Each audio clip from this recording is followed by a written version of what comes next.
자, 호흡. 한자어거든요. 호흡의 호는 내쉬다라는 뜻을 가지고 있어요. 그러면 흡은 들이마시다예요. 자, 그러면 호흡은 뭐냐? 말 그대로 호흡이에요. 말도 안 되는 농담 같지만 한자어 네이버 검색에 호흡을 검색해 보시면 내실호에 들이마실 흡이라고 적혀 있습니다. 말 그대로 호흡이에요. 그럼 무슨 소리다? 호흡이라는 것은 뭐를 말하는 거다? 생명체가 생명 유지를 위해 일반적으로 뭐 한다?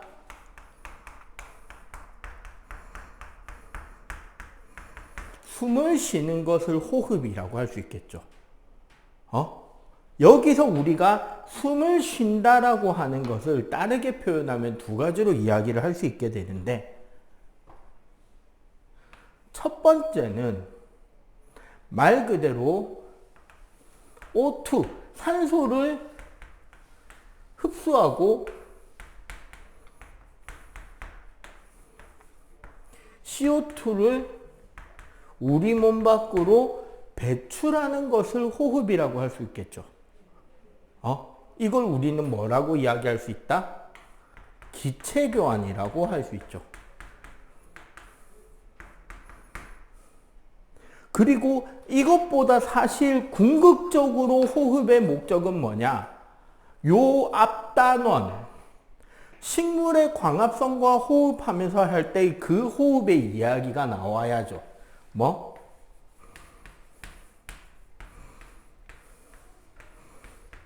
생명 유지를 위한 에너지를 생산하는 것이 호흡이에요. 그러면 결과적으로 호흡이란 생명 유지를 위해서 에너지를 생산해야 되고, 에너지를 생산하는 과정에서 산소를 흡수하고 이산화탄소를 배출하는 기체 교환을 해야 되는데 이것이 호흡이다. 오케이? 이러면 호흡이라는 것의 정확한 정의를 했고요. 그러면은 결국 우리가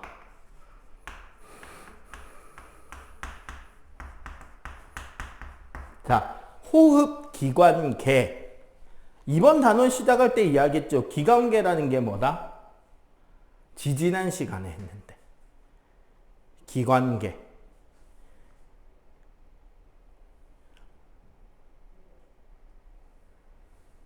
공통된 어떤 기능 수행을 위해 여러 개의 기관이 일련의 과정을 연속적으로 수행하도록 연결되어 있는 걸 기관계라고 했잖아요. 우리가 지난 시간에 배운 게 뭐야? 소화순환을 배웠잖아. 소화기관계, 입, 식도, 위, 소장, 대장, 간, 이자, 쓸개, 이러면 소화기관계죠. 심장, 대동맥, 대정맥, 폐동맥, 폐정맥, 그 안에 있는 혈액들, 순환계, 혈액을 순환시키기 위한 기관들의 모임. 그러면 오늘 배우는 호흡기관계는 말 그대로 호흡작용에 연관된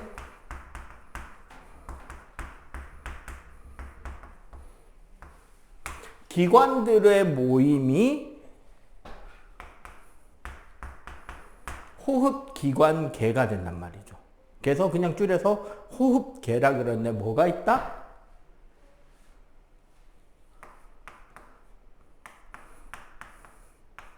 원래는 코로 숨 쉬는 게 맞죠. 물론 코가 막히거나 그럴 때는 입으로 숨 쉴 때도 있죠. 코와 입, 그리고 여기서 쑥 들어가는 우리 공기가 통하는 관이 있죠. 이 공기가 통하는 관을 기관이라 그러고, 이 기관이 이렇게 쭉 내려오면 한 요쯤에서 우리 가슴뼈에 있는 부근에서 어떻게 된다?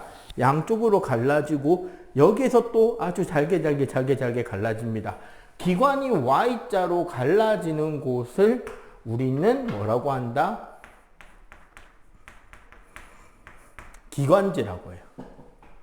이렇게 해서 기관지에서 갈라지면 이 가지처럼 엄청나게 많은 작은 방들의 공기들이 막 연결이 돼 있단 말이야. 이 작은 그 포도송이처럼 몽글몽글한 이 작은 방들을 뭐라고 부른다? 폐포. 이 폐포들이 모여있는 이 커다란 이런 거를 우리는 뭐라고 한다? 폐라고 합니다. 즉, 폐를 구성하는 작은 방들, 그런 거품 같은 작은 방들을 폐포라 그래요. 민준아, 순대 좋아하냐? 먹어본 적 있냐? 좋아하냐? 있으면 먹는다. 동주는? 있으면 먹고. 서연이는? 있으면 먹어? 아니면은 막 가끔씩 내 돈 들여서라도 사 먹어? 있으면 먹는. 그렇게까지 뭐 좋아하는 건 아니죠, 아직까지는. 순대 먹을 때 그 순대만 먹냐? 아니면은 각종 내장도 같이 먹냐? 그 우리 소위 말하는 피순대 부분, 그 보라 색깔의 그 창자에 당면과 밥, 그거 쌀알, 뭐 그 다음에 고기 간 거와 돼지 피를 섞어 넣고 구워낸 그 소세지 틱한 그거를 뭐 그것만 먹냐? 아니면 뭐 간, 뭐 다른 내장 기관들도 먹냐? 점점 두려워지죠. 이 양반이 지금 무슨 이야기를 하려고 그러나? 오늘 비 안 오고, 그리고 여기는 좀 내가 주변에 어디에 뭐 파는지 다 못 찾아서 못 구해왔는데, 원래 선생님은 이 수업할 때는 종종 순대를 사들고 와서 수업을 합니다. 다들 돼지 내장이잖아요, 나머지 부분들이. 우리가 흔히 먹는 순대라고 부르는 부분은 돼지 작은 창자에 아까 말한 밥이랑 돼지고기 간 거랑 뭐 당면이랑 각종 야채랑 돼지 피 섞어서 넣어서 익혀서 만들어낸 일종의 소세지예요. 원래 유럽의 소세지도 돼지의 창자에다가 이렇게 소나 돼지 창자에다가 놓고 익혀낸 거란 말이야. 그거 말고 회색빛이 돌면서 약간 퍽퍽하고 먹으면 약간 씁쓸한 맛이 나는 녀석이 간. 살짝 보랏빛이 감돌면서 간이랑 비슷하게 세모나게 생겼는데 먹으면 되게 말랑말랑한 거 있죠. 젤리처럼. 그게 오늘 배울 폐예요. 흰색 가죽처럼 쭈글쭈글한 거는 대부분 위나 큰 창자의 일부고 보통 위일 확률이 높아요. 그 동글동글한 약간 그 물렁뼈 비슷한 동글동글한 구멍이 많이 뚫려 있고 씹으면 되게 쫀득쫀득한 게 있어요. 심장입니다. 보통 이제 그런 돼지 내부 장기들도 같이 이제 삶아서 이제 그렇게 팔고 있는데, 여기 이 폐를 이루는 이 작은 알갱이 같은 방들을 폐포라고 한다. 여기까지는 이해가 됐나요? 그리고, 우리 호흡기관은 이것만으로 존재하는 게 아니에요. 여기에 뭐가 추가가 되느냐? 자, 우리 저기 46쪽의 그림을 보면 요 밑에 요렇게 돼 있는 횡격막이라고 적혀 있는 부분이 보이죠?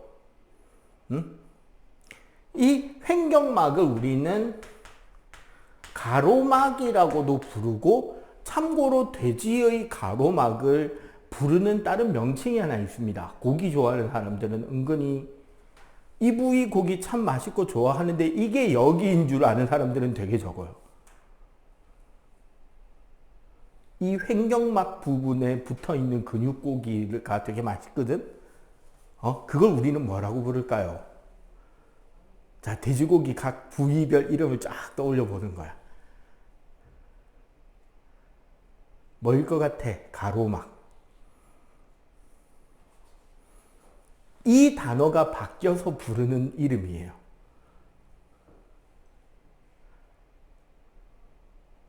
갈매기살이에요. 그 돼지고기집, 고깃집에 가보면 특수 부위 해가지고 파는 것 중에 갈매기살 돼 있는 거 있잖아. 뭐, 모둠에 보면은. 그게 뭐냐면 이 횡격막. 자, 이 횡격막하고 하나 더. 우리 생각해보면 여기에 폐가 있잖아. 여기에. 요 가운데 여기가 심장이고 심장을 중심으로 요 위쪽 부분 이만큼이 폐란 말이에요. 이 폐를 보호하고 있는 여기 뼈가 있죠. 무슨 뼈?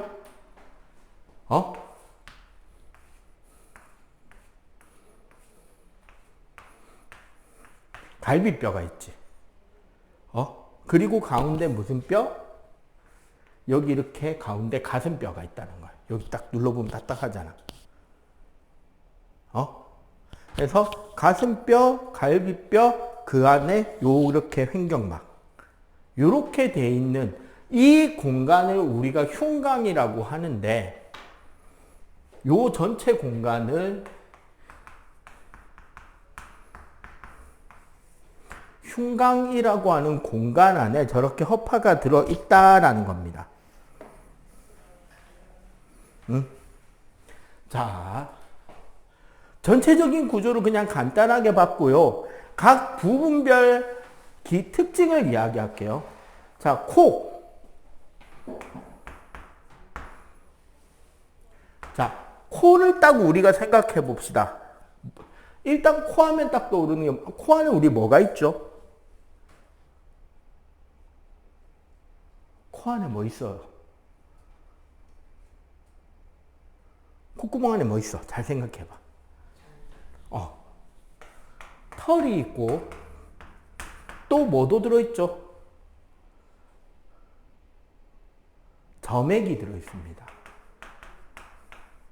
이 점액이 너무 과도하게 분비돼서 쌓여있는 게 콧물이긴 하지만, 자, 코의 털과 점액의 역할은 뭐냐? 이게 다 역할이 있는 거예요. 그래서 코털을 너무 지저분하게 막 콧구멍에서 빠져나올 만큼 길게 기르고 있는 것도 문제가 되지만, 깨끗하게 보인다고 너무 잘게 다 잘라내도 문제가 된다는 거예요. 뭐냐면 코털과 점액은 먼지나던가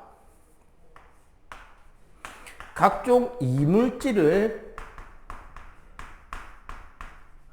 걸러내는 기능이 있어요. 그리고 점액에 어떤 기능이 있냐면 습도와 온도를 조절해주고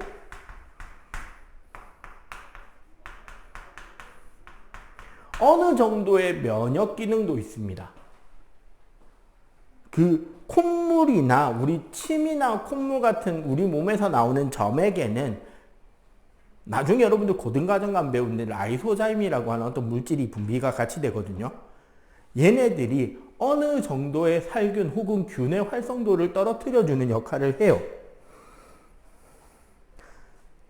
그래서 바깥 공기가 들어올 때 어떻게? 온도와 습도를 적당하게 우리 몸에 왜? 이 안에 기관, 기관지, 폐포 요 안에는 되게 열이니까 걔네들의 기관을 보호하기 위해서 적당한 온도와 습도로 맞춰주는 거예요. 화재 났을 때 어떻게 피하라고 배워? 불났다 피해야 될 때 어떻게 피해야 돼? 그치? 젖은 천으로 코와 입을 막고 상체를 낮추고 피하라 그러잖아. 왜 젖은 천으로 코와 입을 막아야 될까요? 너무 건조하고 뜨거운 공기가 그냥 훅 들어가면 우리 안에 기관이나 기관지 혹은 폐포에 화상이 입을 수 있단 말이에요. 그럼 이건 거의 안 낫는단 말이에요. 안에 기관이 손상을 입으면. 그러니까 그 내부 장기 보호를 위해서 막고 숙이고 그렇게 피하라라고 하는 거예요. 오케이? 자, 그러면은 그 다음에 연결되는 기관에도 뭐가 있다?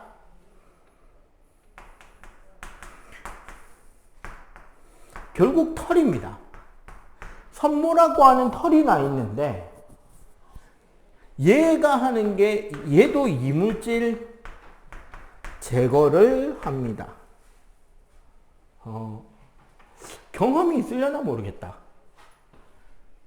라면을 먹거나 혹은 라면 국물에 밥을 말아 먹거나 아니면 뭔가 이렇게 후루룩 먹기 좋은 거를 먹다가 특히 그냥 먹는 게 아니라 뭐 개그 프로그램 같은 거 보면서 먹다가 갑자기 빵 터진, 내가 삼키려는 순간 빵 터지면 어떤 일이 일어나? 원래 뭐냐, 우리 목에는 우리가 숨을 쉬는 기관이 있고 음식물이 넘어가는 식도가 있고 다른 길이에요. 그래서 우리가 뭘 삼킬 때는 숨 쉬는 기관, 그 기도 구멍을 이렇게 뚜껑으로 막아놔. 그리고 식도가 열려 있단 말이야. 그리고 숨을 쉬거나 할 때는 식도를 닫아놓고 기관을 열어서 숨을 쉰단 말이야. 이걸 열고 닫고를 해야 돼. 근데 뭔가를 삼키려는 순간 실수로 빵 터져버리면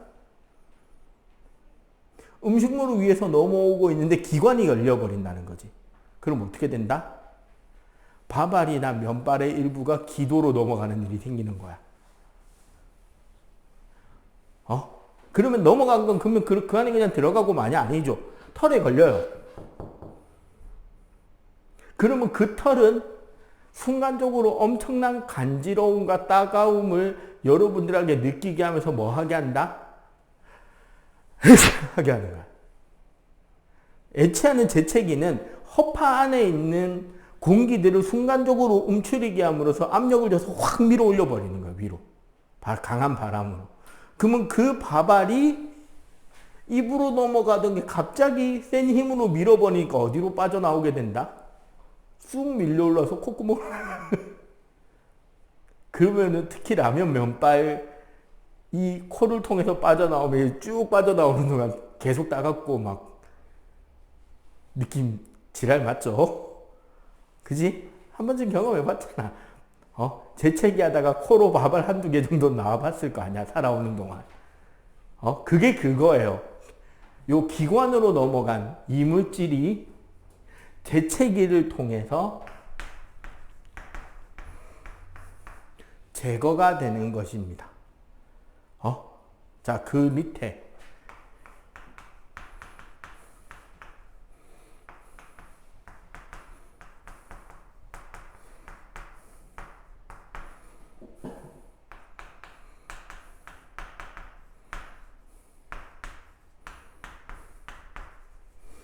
좌우에 있는 폐와 그 폐에 속해 있는 폐포로 공기가 이동하면서 역시 이 안에서도 뭐가 된다?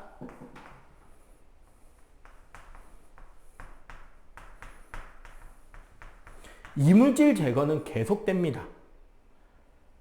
그만큼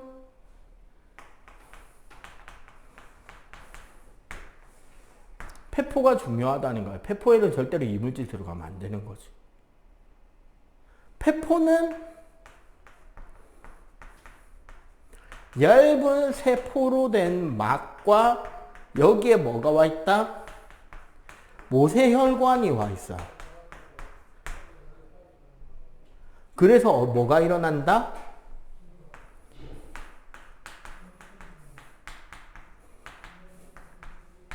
기체가 바뀌게 되고 이 기체 교환의 방식은 확산이라고 하네. 여러분들 중학교 1학년 1학기 제일 초반에 배우는 농도가 진한 데서 농도가 연한 데로 물질이 이동하는 걸 확산이라고 한다 그랬잖아요. 그 확산이라는 방법을 통해서 기체 교환이 일어나게 됩니다. 오케이?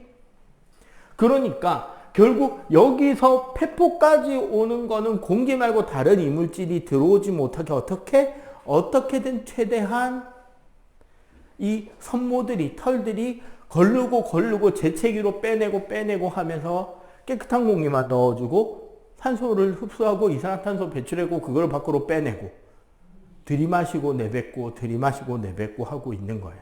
오케이? 아시겠어요? 일단 여기까지는. 자, 일단 여기 정리. 필기. 자, 호흡 운동이란 게 뭐냐? 아까 선생님이 순대 이야기를 했던 이유가 이건데요. 그 폐 부분 혹시 먹어본 사람, 내장 중에 먹어봤어? 안 먹어봤어? 그냥 순대만 먹어봤어 이때까지? 선생님이 제일 좋아하는 그 순대 부분을 뺀 내장 중에 제일 좋아하는 게 선생님 폐예요. 왜냐하면 하나도 안 질겨. 되게 부드럽고 몰캉몰캉, 그러니까 진짜 젤리인데 되게 부드러운, 젤리보다는 물론 당연히 좀 딱딱하긴 한데 그렇다고 막 뭔가를 내가 이빨로 끊어야 되겠다 그런 정도가 아니라 되게 부드럽게 씹히는 그런 부위란 말이야. 왜 그렇냐? 가장 중요한 게 이거예요. 폐 혹은 폐포는 근육이 아닙니다. 근육으로 이루어져 있잖아요. 힘줄로 이루어져 있지 않다고. 무슨 소리다? 근육이 아니다라는 말은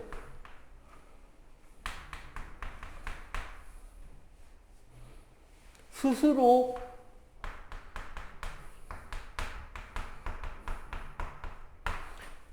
움직일 수 없는 기관이에요. 우리 몸에 있는 대부분의 장기들, 특히 소화기관들 잘 생각해봐. 심장, 위, 창자, 소장, 대장. 연동운동이나 꿈틀운동을 통해서 자기 스스로 움직이잖아. 맞죠? 심장도 여러분들 태어나서 죽는 그 순간까지 멈추면 안 되잖아. 심장 멈추면 큰일 난 거잖아. 맞지? 거의 한순간도 쉬지 않고 스스로 계속 운동을 하잖아. 근데 그렇기 때문에 그런 부위는 근육으로 돼 있고 근육과 힘줄로 돼 있기 때문에 쫀득쫀득 질기단 말이에요. 오히려 다른 고기 부위보다도 더 탄력이 있겠지. 왜? 계속 움직여야 되는 부위니까. 계속 힘차게. 하지만 얘는 아니란 말이야. 얘는 힘줄이 없어요. 근데 우리가 생각해봐. 숨 쉰다라는 거는 공기가 쭉 들어왔다가 쭉 나왔다가 쭉 들어왔다 쭉 나갔다 해야 되잖아. 그지? 그럼 어떻게 크기가 변하느냐? 그게 바로 호흡 운동인데.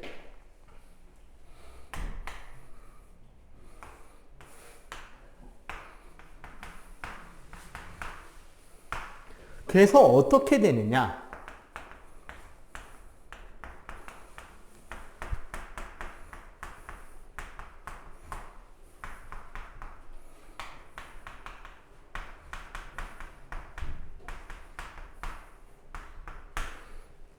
우리가 아까 이야기한 갈비뼈와 가슴뼈 그리고 횡격막으로 이루어져 있는 요 위쪽 부분의 안쪽 공간을 우리가 흉곽이라고 해요. 나머지 소화기관이 있는 요 아래쪽 부위는 복강이라고 하고. 그래서 요 위의 부분을 다루는 외과가 소위 말하는 순환기외과, 호흡, 심장외과 그쪽이 이제 허파하고 심장을 다루는 요쪽 기관이란 말이야. 그 다음에 일반외과나 그런 데서 일반적으로 수술하는데 이제 요 밑에 소화기 담당하는 요쪽에 수술을 해야 되는 경우는 일반외과에서 보통 하고. 자, 그런데 흉곽의 크기를 변화시키면 요 안쪽 공간의 크기를 변화시키면 흉곽 내부의 압력이 변해요. 그러면 어떻게 되느냐? 사실 이거를 가장 잘 볼 수 있는 것은 보자, 어디 갔냐? 성분 알아보기 말고 요 뒤에 실험이 있거든요. 뿅뿅뿅. 저기 54쪽 한번 펴보세요. 호흡 운동의 원리 알아보기.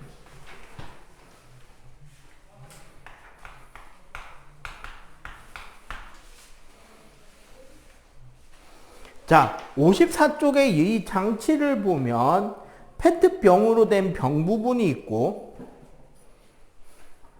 자, 요런 병 부분이 있고, 그죠? 그리고 요 밑에 뭐를 붙인다? 고무막을 이렇게 붙인다. 그지? 풍선에서 잘라내. 그리고, 여기에 마개에서 Y자형 유리관을 넣고 이 Y자형 유리관에 고무풍선을 하나씩 넣어 놓죠. 응? 요런 구조잖아. 자, 요 페트병, 얘가 상징하는 게 뭐다? 갈비뼈예요. 우리 늑골.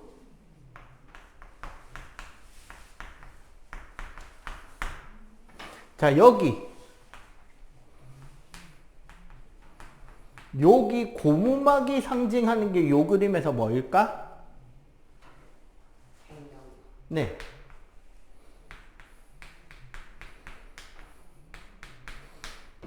여기 Y자형 유리관은 네, 기관에서부터 기관지까지를 뜻하는 거고, 그럼 여기에 있는 이 작은 풍선은 뭐다?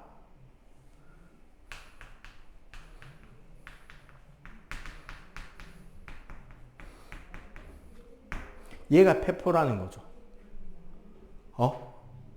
이 상태에서 어떻게 되느냐? 요 고무막을 잡아당기잖아, 밑으로. 고무막을 잡아당긴다. 자,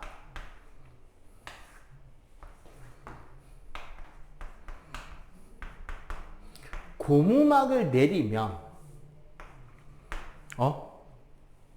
내부 압력은 어떻게 된다? 내려가죠. 부피가 커지니까 저절로 압력이 내려간단 말이야. 그럼 어떻게 된다? 풍선의 크기가 올라갑니다. 커져요.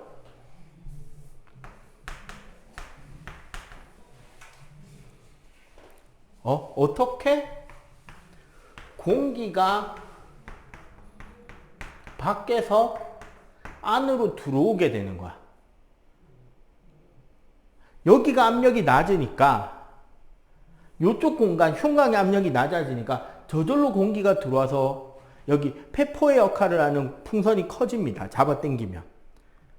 그러면은 자, 다시 고무막을 위로 올리면, 놓아서 이제 원래 위치로 올라가게 되면 내부 압력 같이 증가하겠죠? 그러면 풍선 크기가 작아지면서 공기는 안에서 밖으로 빠져나가게 된다는 거지. 저절로. 이해가 돼요? 저기 저 그림 봐봐. 고무막을 당기니까 풍선이 부풀어 올랐다고 고무막을 올리니까 풍선이 쪼그라들어 붙어버리잖아요. 즉 우리가 숨쉬는 것은 폐포가 스스로 커졌다 작아졌다 하지 못하니까 갈비뼈하고 여기 우리 횡격막하고의 운동으로 이 호흡 운동을 대신한다는 거예요. 혹시 여러분들 복식 호흡, 흉식 호흡 들어본 적 있어요? 어떤 차이가 있는지 알아? 흉식 호흡이 뭐냐면 여러분들 체육 시간에 맨손 체조 하죠. 청소년 체조. 청소년 맨손 체조 뭐 이런 거 있지 않았나? 있었던 것 같은데. 맨 마지막 숨쉬기 운동 어떻게 해요? 팔 동작만 해봐. 하나, 둘, 셋, 넷, 다섯, 여섯, 일곱, 여덟 하잖아. 맞지? 이렇게 하면 어떻게 돼요? 갈비뼈가 위로 올라오지. 가슴을 여기 펴면서. 맞죠? 그래서 흉식 호흡이란 갈비뼈 중심으로 몸을 움직여서 숨을 쉴 때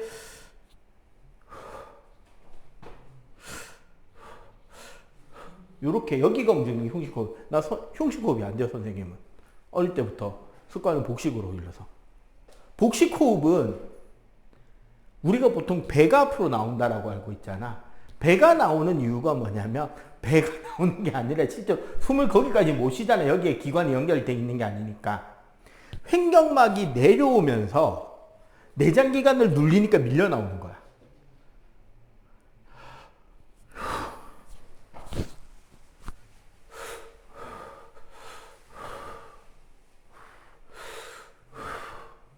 여기가 움직이죠.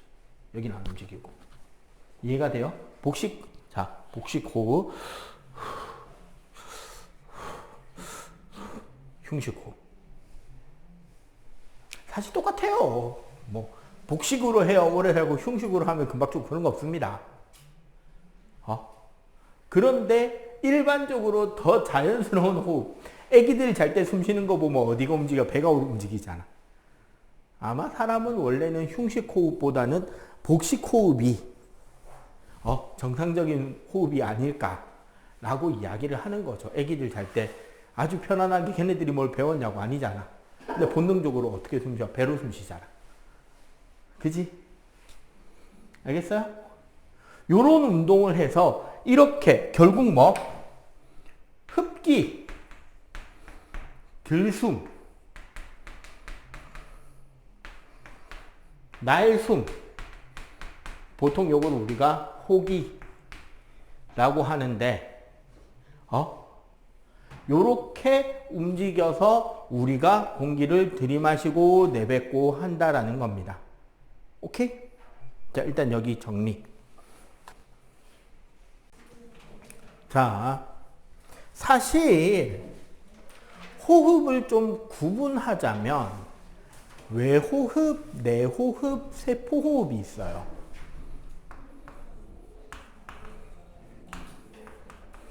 외호흡이라는 것은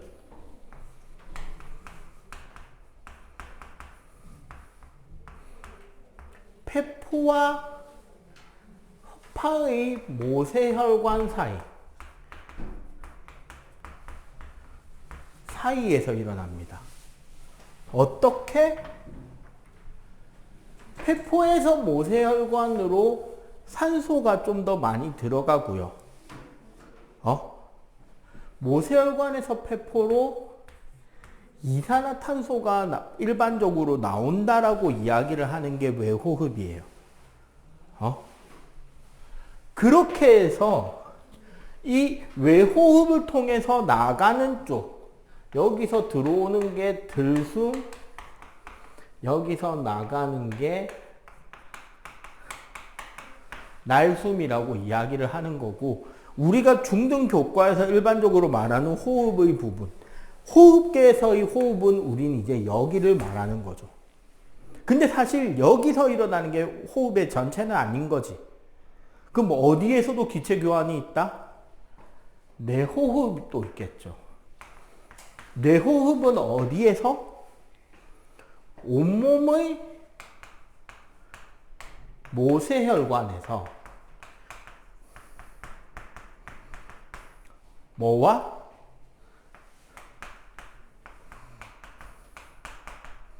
우리 온몸에 분포된 조직세포 사이에서.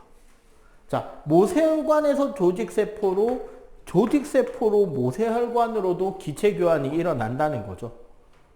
이번엔 어떻게? 모세혈관에서 세포로 산소를 넣어줄 것이고, 조직세포에서 모세혈관으로 이산화탄소가 빠져나가겠죠. 맞지? 그리고 참고로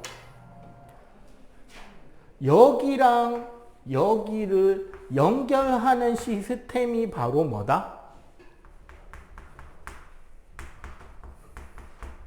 우리 지난 시간에 배운 순환이잖아. 그지? 그리고 우리는 여기 온몸의 조직세포에서 뭐를 한다?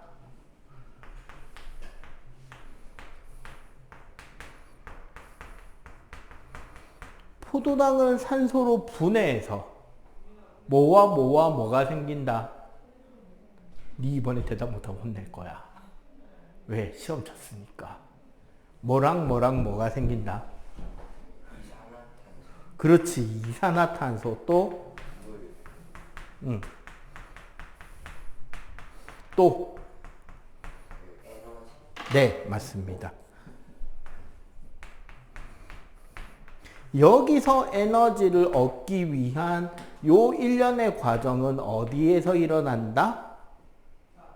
세포의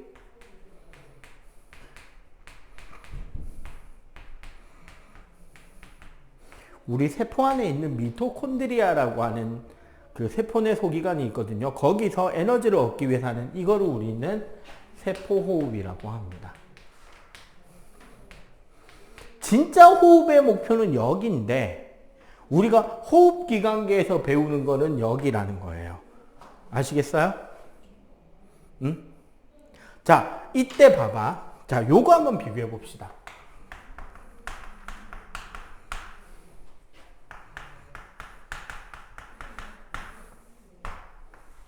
자, 들숨과 날숨의 기체 비교.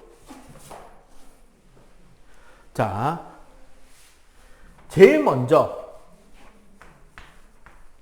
질소가 들숨은 78.6, 날숨은 74.5. 대동소이하죠. 그렇게 크게 차이가 나는 건 아니다. 그지? 그 다음에 산소가 들숨에는 20.84, 날숨에는 15.7, 그리고 자, 여기 산소하고 이산화탄소 비율을 중요하게 봐야 되겠죠? 이산화탄소 비율이 0.03에서 3.6%까지. 그리고 뭐가? 수증기가 0.5에서 평균 6.2까지. 결국 뭐다? 여기에 있네요.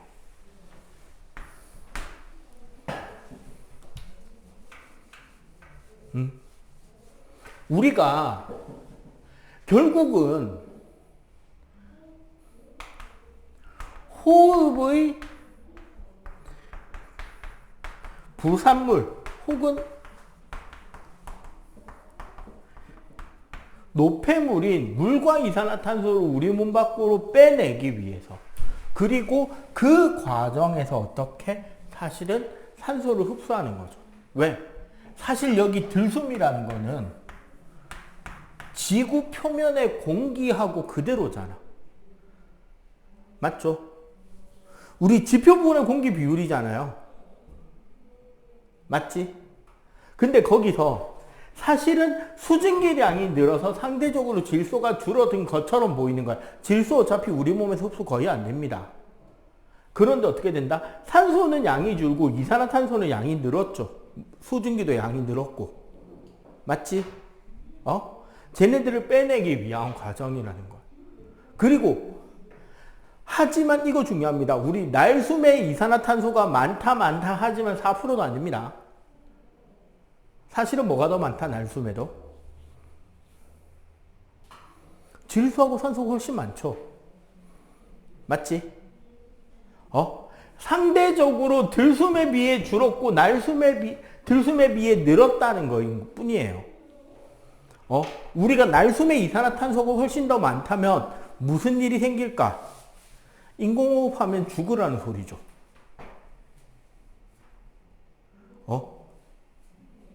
피서철에 물에 빠져서 사람을 구해봤어. 인공호흡한다고.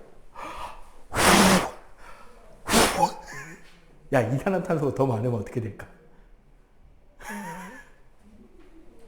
산소가 더 많습니다. 그러니까 인공호흡이 가능한 거예요. 알겠지? 단지 뭐다? 들숨에 비해 산소가 줄었고 들숨에 비해 이산화탄소가 늘었다라는 겁니다. 아시겠죠? 알겠어요? 특히 여기서 이산화탄소는 우리 어떻게 검출해요? 자, CO2 검출.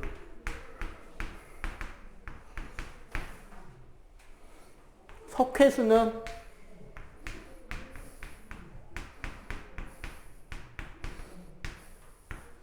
뿌옇게 됩니다. 이거 탄산칼슘 앙금이에요. 1학기 때 우리 이온결합 물질들에서 앙금 배웠다, 그지? CaCO3 앙금입니다. 그 다음에 BTB는 노란색. 이산화탄소는 약산성으로 분류가 됩니다. 왜? 물에 이산화탄소가 많이 녹아있는 음료수를 우리는 뭐라 부르죠? 물에다가 이산화탄소 녹여놓은 물. 탄산음료 탄산수라고 하잖아. 탄산이잖아요. 산성이라서 BTB, 우리 산성, 중성, 염기성을 확인하는 지시학 용액인 BTB가 노랗게 됩니다. 오케이? 자, 요거 마저 필기하시고, 이것 마저 필기하시고, 호흡이니까, 저기 세포호흡 이야기가 뒤에 가서 한번 나오긴 하겠지만, 일단 여기 하고 54쪽 한번 풀어보세요.